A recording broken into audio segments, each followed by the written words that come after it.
नमस्कार. साम संजीवनी या कार्यक्रमात मी डॉक्टर मृण्मयी आपणा सगळ्यांचं मनापासून स्वागत करते. दर्शक हो, सकाळी उठल्यापासून ते रात्री झोपेपर्यंत आपण शरीराच्या असंख्य हालचाली करत असतो.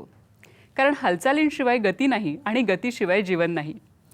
आणि ह्या सगळ्या हालचाली आपण अतिशय सहजपणे करत असतो. या सगळ्या इतक्या सहज असतात की आपल्याला जाणवतही नाही. पण जेव्हा एखादा अवयव किंवा एखादा सांधा दुखायला लागतो तेव्हा मात्र आपल्याला त्या अवयवाचं महत्त्व कळतं. आपण काय करतो, मान दुखी झाली, गुडघे दुखी झाली किंवा कंबर दुखी झाली तर तात्पुरतं काहीतरी औषध घेतो, पेन किलर घेतो आणि तो जो प्रॉब्लेम असतो तो तिथेच तात्पुरता थांबतो. पण ह्या अशा औषधांनी प्रश्न हा कायमचा सुटत नाही. गुडघेदुखीसाठी, कंबरदुखीसाठी आणि मानदुखीसाठी कायमस्वरूपी आपण काही उपाययोजना करू शकतो का, हे आज आपल्याला सांगणार आहेत डॉक्टर विनीता केतकर. नमस्कार मॅडम. नमस्कार. डॉक्टर विनीता केतकर या पुण्यामध्ये गेली 35 वर्ष प्रॅक्टिस करतायत फॅमिली फिजिशियन म्हणून. त्याचप्रमाणे 23 वर्षांचा त्यांचा योगाभ्यासाचा प्रदीर्घ अनुभव आहे. आणि आज आपण माहिती करून घेणार आहोत ती म्हणजे रोप आणि बेल्ट थेरपी याबद्दल. त्याचप्रमाणे वैद्यकीय योगोपचार काय असतात हे आज आपण मॅडमकडून समजावून घेणार आहोत. आपल्याला याबद्दल काही प्रश्न असतील, शंका असतील, लगेचच फोन करा. आमचे फोन नंबर नेहमीचेच 66843333. मुंबई बाहेरील आणि मोबाईल धारक प्रेक्षकांनी 022 हा STD कोड लावायला विसरायचं नाही आहे. तर कार्यक्रमाला सुरुवात करूया. मॅडम, रोप आणि बेल्ट थेरपी आपण जे म्हणताय तर ते नक्की काय असतं? तर रोप आणि बेल्ट उपचार पद्धती म्हणजे अशी उपचार पद्धती ज्याच्यामध्ये बेल्ट आणि रोपचा वापर केला जातो जेणेकरून पेशंटना लवकर बरं वाटावं. बरोबर आहे. पण योगोपचार पण तुम्ही म्हणताय आणि हे रोप आणि बेल्ट थेरपी म्हणजे नक्की हे काय असतं कॉम्बिनेशन? बरोबर. वैद्यकीय योगोपचाराचा एक महत्त्वाचा भाग आहे रोप आणि बेल्ट थेरपी. कारण वैद्यकीय योगोपचार हे बऱ्याच आजारांसाठी, विकारांसाठी दिले जातात.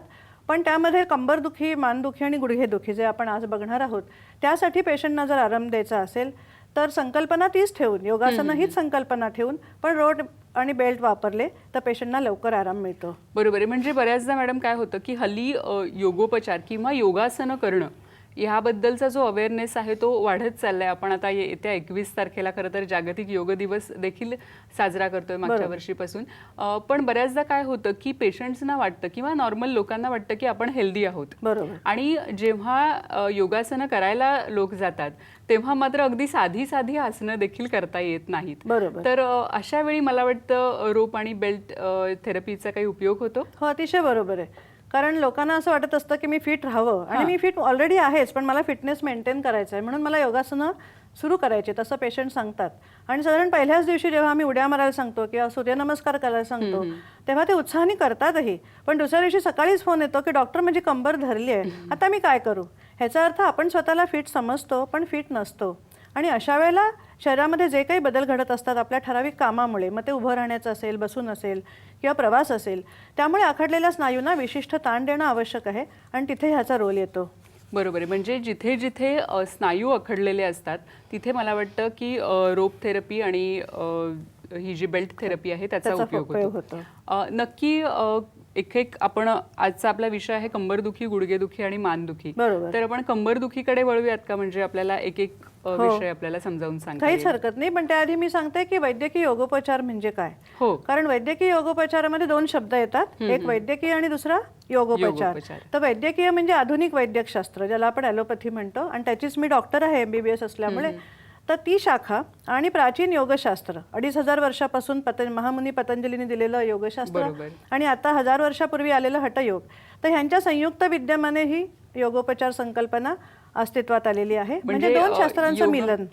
योगासनांमध्ये पण पतंजली गुरूंनी सांगितलेली योगासनं आणि हठयोग या दोघांचाही तुम्ही संयुक्त उपचार पद्धती तुम्ही म्हणू शकतो. करेक्ट. पण महामुनी पतंजलींनी जे अष्टांग योग सांगितलं त्याचा मूळ अभ्यास हा मनाशी निगडित आहे. बरोबर आहे. म्हणजे मन आणि मनाच्या त्रासातून उद्भवणारे विकार असं आताच्या आपण काळामध्ये म्हणू शकतो. आणि हठयोगाची संकल्पना मात्र शरीराची ताकद वाढवणं, ज्याला आपण स्वास्थ्य रक्षण आणि संवर्धन म्हणू. त्यामुळे पारंपरिक आसनं हा हठयोगाचा खूप मोठा ठेवा आपल्याला मिळालेला आहे. आणि योगोपचार संकल्पनेमध्ये ती योगासनं करणं आणि त्या योगासनाचे होणारे परिणाम समजून घेणं हीच संकल्पना आहे. बरोबर आहे. म्हणजे आपण नेहमी योगासनं करतो ही फिट राहण्यासाठी किंवा फिटनेस मेंटेन करण्यासाठी. करेक्ट. पण जेव्हा तुम्हाला काही त्रास होत असतो तेव्हा देखील तुम्ही योगासनं करू शकता. फक्त त्याच्यामध्ये मला वाटतं थोडे काही मॉडिफिकेशन्स जे गरजेचे आहेत ते तुम्ही रोप आणि बेल्ट बेल्टच्या मदतीने करतो. देऊ शकता. करेक्ट. तर मग ह्या बॅकग्राऊंडच्या माध्यमाने आपण मला वाटतं आजच्या कंबरदुखी या व्याधीकडे येऊया. आणि आपल्याला सगळ्यांनाच माहिती आहे की कंबरदुखी का होते.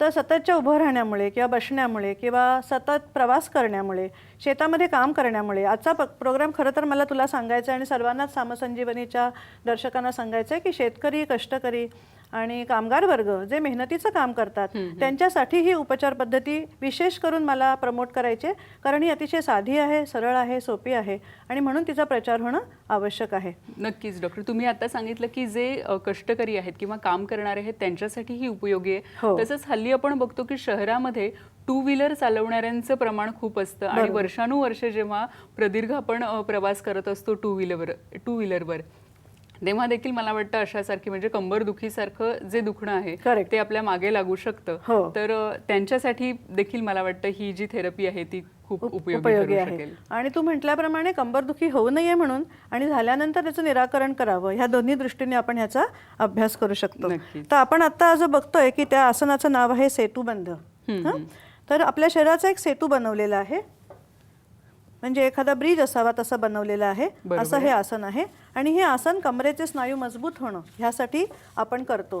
पण जेव्हा ऍक्च्युअल कंबर दुखत असते तेव्हा आपण हे आसन करू शकत नाही. का बरं कंबर दुखते आपली? तर त्यासाठी आपण जर मेरुदंडाचं एक चित्र बघितलं तर हा मेरुदंड हा नॉर्मल आहे. त्याची वक्रता मानेमध्ये, पाठीमध्ये, कमरेमध्ये आणि खाली असलेला सॅक्रम या हाडामध्ये कशी दिसते. आणि तेच सततच्या वापरामुळे काय होतं तर मेरुदंडामध्ये मानेची वक्रता वाढते, पाठीची वाढते, कमरेच्या भागातीलही वाढते. आणि तुम्ही जर खाली बघितलं तर हे सॅक्रम नावाचं जे हाड आहे, जो कटिबंधाचा पाठीमागचा भाग आहे, त्याचीही वक्रता वाढते. तसंच आपण हे पुढचं चित्र बघूया की ज्याच्यामध्ये दोन मणके दाखवलेले आहेत आणि त्या दोन मणक्यामध्ये असलेली चकती दाखवलेली आहे. तसेच दोन मणक्यामध्ये हा जो एक सांधा बनतो तो सांधा दाखवलेला आहे. आणि तुम्ही जर बारकाईने पाहिलं तर ही एक मध्ये पोकळी दिसते आणि त्या पोकळीमधनं जी बाहेर पडते ती आहे मज्जातंतू. मज्जातंतूचं काम काय आहे? संदेश वहनाचं काम आहे. संवेदना घेऊन जाणं आणि मेंदूकडनं येणारी आज्ञा त्या त्या भागापर्यंत पोहोचवणं. आणि ही मज्जातंतू बघा किती एका अरुंद जागेतून बाहेर पडते आणि ही अरुंद जागा जर छोटी झाली तर त्या मज्जातंतूवर दाब येण्याची शक्यता असते, जे कंबरदुखीमध्ये होतं. आणि हा दाब कशामुळे येऊ शकतो तर ही चकती पाठीमागे सरकू शकते किंवा ह्या मणक्याची जी वरची कडा खालची कडा आहे त्याच्यातून एखादी काटेरी वाढ होऊ शकते आणि तंतूवर दाब येऊ शकतो. नक्कीच डॉक्टर, आपण ह्या पुढची स्लाइड बघणार आहोत पण आपल्याला एक फोन येतोय तो आधी घेऊयात. प्रमोद भालेकर आपल्याशी बोलतायत नाशिकहून. नमस्कार, बोला. नमस्कार. बोला, आपला प्रश्न सलग विचारा. म्हटलं आता हा जो कार्यक्रम चालू आहे, माझ्या आईचं वय 72 वर्ष आहे. बरं. आणि तिच्या उजव्या गुडघ्यामध्ये डॉक्टरांनी एक्सरे काढला त्याप्रमाणे गॅप पडलेला आहे. बरं. तर बरेच औषधोपचार करूनही फरक पडत नाही आणि तिचं वय बघता व्यायाम वगैरे प्रकार तिला झेपवत नाही. तर अशा याच्यात काही थेरपी उपलब्ध आहे का? नक्कीच प्रमोदजी, आपल्या प्रश्नाचं डॉक्टर उत्तर देतील. डॉक्टर, बऱ्याचदा असं होतं की गुडघेदुखी सुरू होते आणि एकदा गुडघेदुखी सुरू झाल्यावर व्यायाम करू शकत नाही आणि व्यायाम करू शकत नाही म्हणून आणखी गुडघेदुखी वाढत जाते, असं एक विशेष सायकल तयार होतं. तर मला वाटतं त्यांचा प्रश्नही तसाच आहे. शिवाय त्यांचं वय थोडं जास्त आहे, 72 वर्षाच्या आई आहेत. तर काय सांगाल तुम्ही त्यांना? बरोबर. तर 72 वय जरी असेल तरी सुद्धा गुडघेदुखीतून जर आपल्याला मोकळेपणा घ्यायचा असेल किंवा वेदना कमी करायची असेल तर पुन्हा मी आता म्हटलं की रोप आणि बेल्ट उपचार पद्धतीचा फायदा होतो. कारण ह्याच्यामध्ये आम्ही पेशंटला एका बेंचवर बसवतो, कारण पेशंटना बरेच वेळा जमिनीवर बसता येत नाही. आणि पेशंटना बसायला सांगून, बेंचवर बसायला सांगून काही विशिष्ट दिशेने आपण रोप आणि बेल्ट बांधतो, ज्याच्यामुळे गुडघ्याच्या पाठीमागे आखडलेले जे स्नायू असतात तसे पोटरीचे स्नायूही आखडलेले असतात. त्यांना विशिष्ट दिशेने ताण दिल्यामुळे गुडघे मोकळे होतात आणि जवळजवळ 30, 40, 50% वेदना कमी व्हायला मदत होते. त्यामुळे मी सांगेन की तुमच्या आईना नक्कीच ह्या रोप आणि बेल्ट योगोपचाराचा किंवा थेरपीचा फायदा होईल आणि त्यांनी अवश्य मनामध्ये कुठली भीती न ठेवता काही विशिष्ट व्यायामही शिकून घ्यावेत आणि ही थेरपीही घ्यावी. नक्कीच डॉक्टर. मला वाटतं वय जरी त्यांचं जास्त झालं असेल तरीही योगोपचार पद्धतीने त्यांना नक्कीच आराम पडू शकेल. योगोपचार वैद्यकीय पद्धती ही काय आहे याच्याबद्दल अधिक माहिती करून घेणार आहोत, पण तत्पूर्वी घेऊया एक छोटीशी विश्रांती.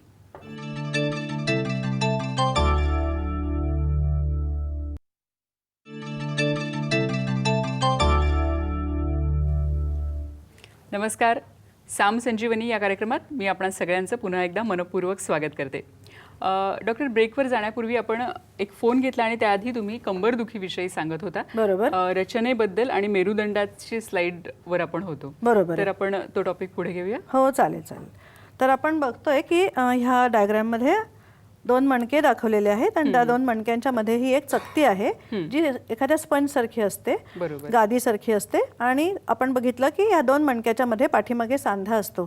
तर पाठीमागे सांधा, पुढे गादी आणि मणक्याची खालची आणि वरची कडा, ह्याच्यामध्ये जे एक भोक असतं त्या भोकातून आपण म्हटलं की मज्जातंतू बाहेर पडतो आणि त्या मज्जातंतूवर दाब आला तर कमरेमधल्या वेदना ह्या असह्य होतात. आता आपण जेव्हा सतत उभं राहतो किंवा बसतो तेव्हा कुठल्या स्नायूमुळे आपण उभे राहतो किंवा बसतो? मेरुदंड सतत सरळ ठेवण्याचं काम कोण करतं? तर त्या स्नायूचं नाव आहे इरेक्टर स्पायने. आणि हे मसल्स सतत काम करत असतात. आपण त्यांना थँक्यू सुद्धा म्हणत नाही, पण ते स्नायू ताठ होतात, सततच्या कामामुळे ताठ होतात, स्टिफ होतात, कडक होतात आणि हळूहळू ते दमूनही जातात. तर ह्या स्नायूंना विशिष्ट ताण देणं हे आपल्या थेरपीचा एक महत्त्वाचा गाभा आहे. तसंच जर तुम्ही ह्या चित्रामध्ये बघितलं तर काय दिसतंय आपल्याला? तर एक गोलाकार असा एक पट्टा आहे. पुढच्या बाजूला 2 जे भाग दिसत आहेत हे पोटाचे उभे स्नायू आहेत आणि गोलाकार हे जे स्नायू आहेत ते पोटाच्या पासून पाठीपर्यंत जाणारे स्नायू आहेत. आणि पाठीमागच्या बाजूला जो आपण आत्ताच स्नायू बघितला इरेक्टर स्पायने, त्याचे हे 3 भाग आपल्याला दिसत आहेत. तर असा एक गोलाकार पट्टा निसर्गाने आपल्याला दिलेलाच असतो कमरेच्या मणक्यांना आधार म्हणून. आपण जर ह्याची काळजी घेतली नाही, आपण जर ह्याची ताकद वाढवली नाही तर आपल्याला बाहेरचा एक 800 रुपयाचा 1000 रुपयाचा पट्टा लावावा लागतो. तर आपणच ठरवायचं की आतल्या पट्ट्याची काळजी घ्यायची का बाहेरचा पट्टा लावायचा. तर आता आपण ह्या चित्रामध्ये बघतोय की ह्या बायका बेंचवर झोपलेल्या आहेत आणि बेंचच्या एका बाजूला 2 ठोकळे लावलेत, म्हणजे उंची वाढवलेली आहे, त्यामुळे बेंच हा स्लॅन्ट होतो. आणि ह्या बायका विशिष्ट पोझिशनमध्ये झोपलेल्या आहेत आणि त्यांच्या कमरेला एक रोप बांधलाय आणि त्या रोपला एक पट्टा बांधून तो भिंतीला अडकवलेला आहे.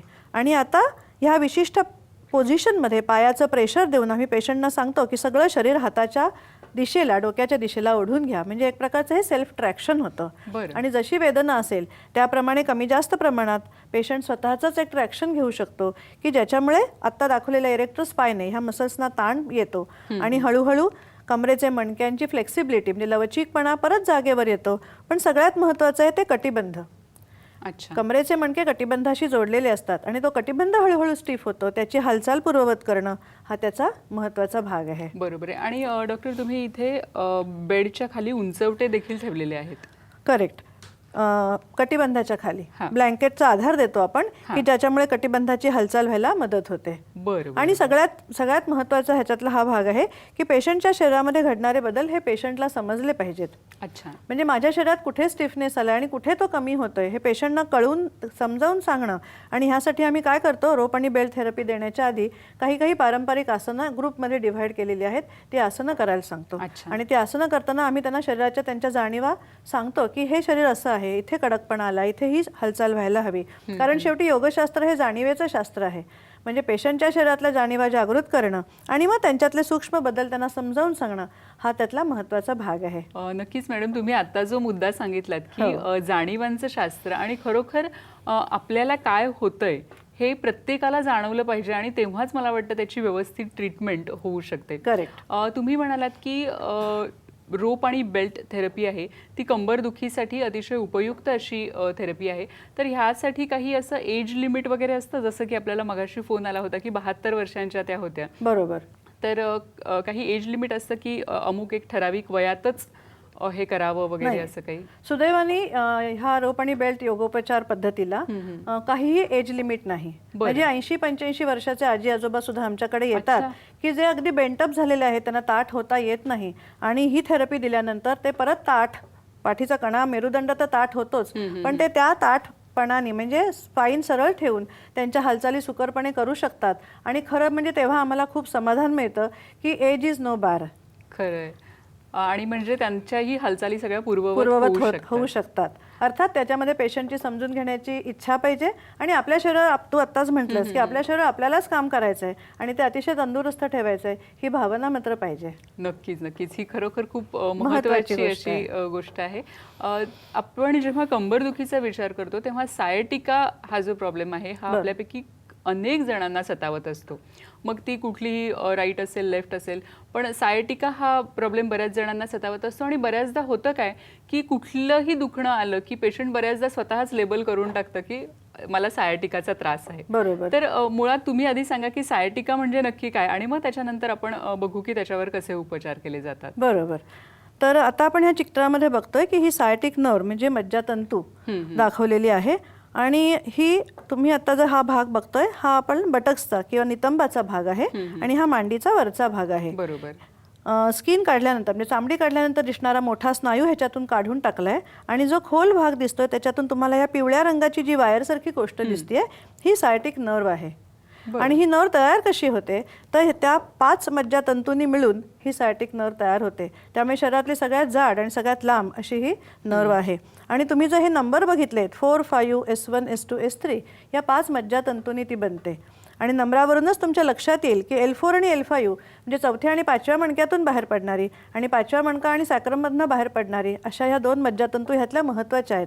कारण आपण जेव्हा सतत बसतो, उभं राहतो, वजन उचलतो तेव्हा जास्तीत जास्त बदल कुठे घडतात तर चौथ्या आणि 5व्या मणक्यामध्ये आणि चौथ्या 5व्या मणक्यामधल्या गादीमध्ये आणि 5वा मणका आणि सॅक्रम ह्याच्यामधल्या गादीमध्ये. त्यामुळे ह्या 2 नर्व्स बिचाऱ्या नेहमीच शिकार होतात आणि त्या दाबल्या जातात आणि मग त्याच्यावर प्रेशर आलं की ही सायटिक नर्व जी ह्या 5 जणांनी बनलेली असते त्यातल्या तिच्या अख्ख्या प्रवासामध्ये आता हिचा प्रवास पार टाचेपर्यंत जातो, शाखा उपशाखा देत देत.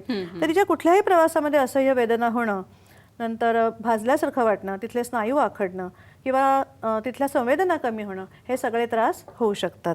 असा हा सायटिका म्हणजे सायटिक नर्वच्या प्रवासात होणारा वेदना असा हा त्रास आहे. जिथे ही सायटिक नर्व कंप्रेस होते किंवा दाबली जाते तेव्हा आपल्याला सायटिकाचा त्रास होऊ शकतो. बरोबर.